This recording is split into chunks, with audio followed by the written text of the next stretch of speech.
उस दिन को याद करता हूँ 12 जून, जिस दिन ये प्लेन क्रैश हुआ। AI-171 अहमदाबाद से लंदन जाती हुई एयर इंडिया की फ़्लाइट टेक ऑफ के बाद कुछ ही मिनटों में ध्वस्त हो गई।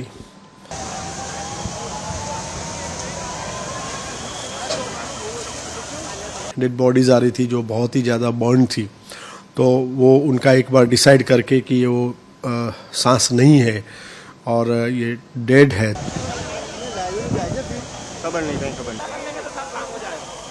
DNA सैंपलिंग लेने थे, किसी के ओरल कैविटी से टीथ लेना है या बोन लेना है या टिश्यू लेना है, और दूसरी तरफ कसौटी भवन में रिलेटिव को सांत्वना देना है। साइकेट्रिक सपोर्ट मीन्स कि वो इतने टूट गए थे अचानक से ये जो हादसा हुआ।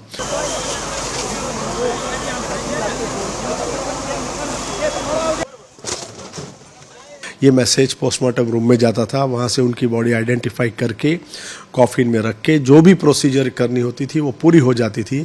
और एक बार वहाँ रेडी हो जाता तब तक उनको यहाँ बैठने के लिए D4 वार्ड बनाया था, जो हम बोलेंगे कि लॉन्ज बनाई थी।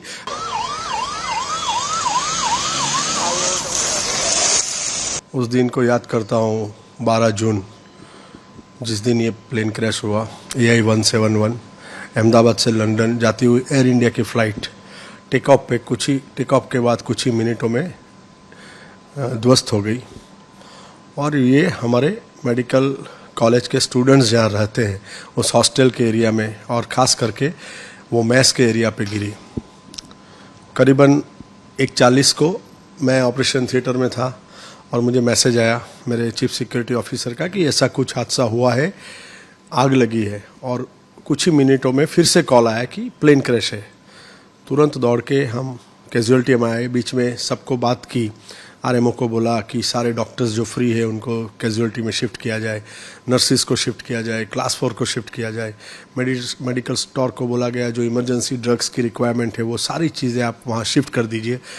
क्योंकि हॉस्टल की बात आई, हमको पता नहीं था, इंटरनेशनल फ़्लाइट थी, पता नहीं कितने लोग आएंगे, तो हमको वो इमीडिएटली वो कहते हैं ना कि गोल्डन आवर की एक तैयारी, कि जो दर्दी आते हैं, जो इंजर्ड होते आते हैं, जो सबसे प्रायोरिटी होती है कि उसको आप इमीडिएटली सारवार दो। तो इस हिसाब से हम वहाँ सारे लोग ट्रॉमा में इकट्ठे हुए, टीम्स डिवाइड कर दी गई, जिस हिसाब से हमारे पास 5 से 6 अलग अलग रूम्स एरिया है। उसमें करीबन 40 लोगों का एक ग्रुप, जिसमें डॉक्टर, पैरामेडिक्स एंड नर्सिस सबको लगा दिया गया। और कुछ ही मिनटों में जैसे इमरजेंसी आती गई उसको हैंडल करते गए। उस दौरान ऊपर 3 वार्ड भी खुलाए गए कि पता नहीं कितने लोग आएंगे। तो मैं कहूँगा कि पहले घंटे का जो ये प्रायोरिटी था कि जिसके अंदर आने वाले सारे मरीज को ट्रीटमेंट दी जाए, स्टेबलाइज किया जाए, डिसाइड किया जाए कि उनको ICU में रखना है, बर्न्स वार्ड में रखना है या फिर सिंपल वार्ड में रखना है। सारे डॉक्टर्स की टीम ने मिलकर ये एक, मैं कहूँगा कि गोल्डन आवर में बहुत ही एक अच्छा काम किया। 35 मिनट्स के आसपास मैं देखूँगा तो हमारे जो चीफ सेक्रेटरी है, हमारे जो प्रिंसिपल सेक्रेटरी है हेल्थ के, वो doctor mister Dhananjay Dwivedi sir, वो और कमिश्नर सर पहुँच गए। मैं कहूँगा 40-45 मिनट में मिनिस्टर सर भी आ गए। तो सारे लोग की गाइडेंस में ये काम हो रहा था। उसके बाद जब चालू हुए कि सारी डेड बॉडीज़ आ रही थी जो बहुत ही ज़्यादा बर्न थी, तो वो उनका एक बार डिसाइड करके कि ये वो सांस नहीं है और ये डेड है। कॉलेज की कसौटी भवन एरिया है जो ग्राउंड फ्लोर पे, वहाँ पर रिलेटिव का एरिया बनाया गया।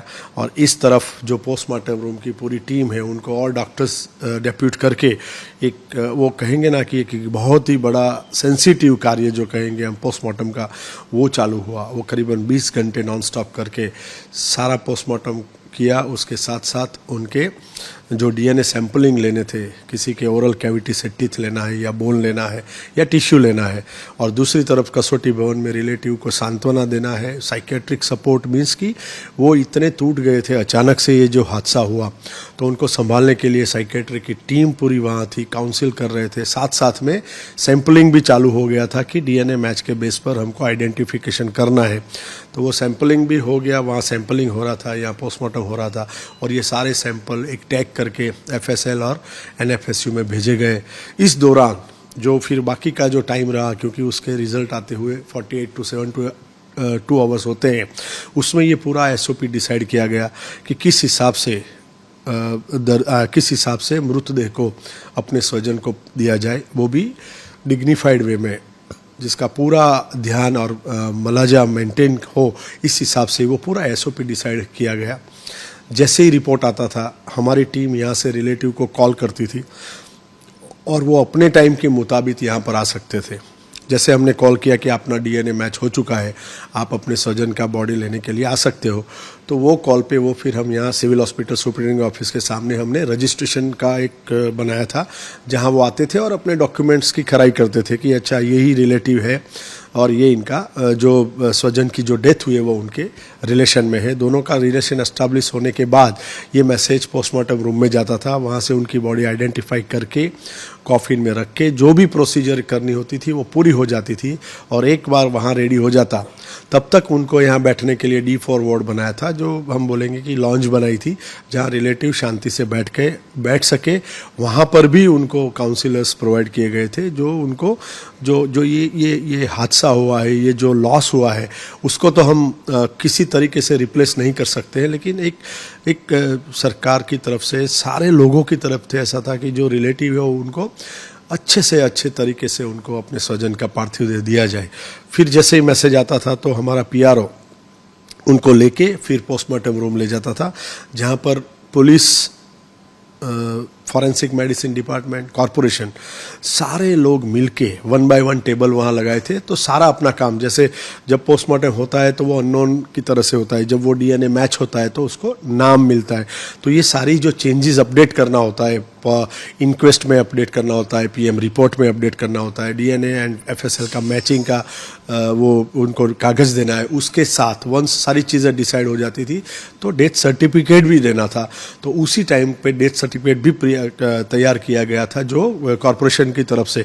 तो मैं कहूँगा जितनी भी फाइल, जितने भी कागज़ की ज़रूरत होती है वो सारे कागजात एक फ़ाइल में देके, साथ में उस बॉडी पे मिले कोई भी गहने या कोई भी बिलोंगिंग्स, उसकी एक अलग से चीज़, ये सारी चीज़ें वीडियोग्राफी के माध्यम से रिलेटिव को दिए जाती थी, जिसकी वजह से उनको बाद में कोई लीगल इश्यू ना हो। तो मैंने बोला ना, ये सारी सर्टिफिकेट वाली फाइल, सारे ज्वेलरी या बिलोंगिंग्स का जो है वो बक्सा, साथ में कॉफिन में रखी हुई बॉडी, ये सब रिलेटिव को दिए जाती थी। उसके बाद उनको एम्बुलेंस में ट्रांसफ़र करते थे, पुलिस वान एस्कॉर्ट करती थी और पीछे फैमिली कार। और इस हिसाब से एक डिग्निफाइड वे में मैं कहूँगा कि फुल रिस्पेक्टफुली प्राइवेसी मेंटेन करते हुए उन लोगों को जिसको बाई रोड जाना था उनको, या जिसके एयरपोर्ट से इंटरनेशनल जाना था उनको, वहाँ जाके हमारी टीम छोड़ आती थी। तो इस हिसाब से ये पूरा मैनेजमेंट हुआ, जिसमें मैं कहूँगा कि चीफ मिनिस्टर सर की ऑफिस से लेके हमारे जो आरोग्य मंत्री है और Rishikesh Patel sir and Panchal sir, Jagdish Panchal sir, वो पहले 3-4 दिन तो मैं कहूँगा रात को 7-7 बजे तक रहते थे। सेक्रेटरी सर, कमिश्नर सर, रात मतलब देर रात तक ये पूरी मैनेजमेंट चल रही थी, उनकी निगरानी में सारे लोग काम कर रहे थे। और एक टीम की तरह, न सिर्फ आरोग्य डिपार्टमेंट, पुलिस डिपार्टमेंट, कॉरपोरेशन, सारे लोगों ने, मैं कहूँगा नहीं, ये मल्टी डिसिप्लिनरी डिपार्टमेंट है, उनका एक ऐसा संकलन का एक एग्जाम्पल है कि जिसकी वजह से यहाँ आने वाले को कोई भी तकलीफ नहीं हुई और पूरी डिग्निफाइड वे में ये पूरी प्रोसेस हम कर पाए।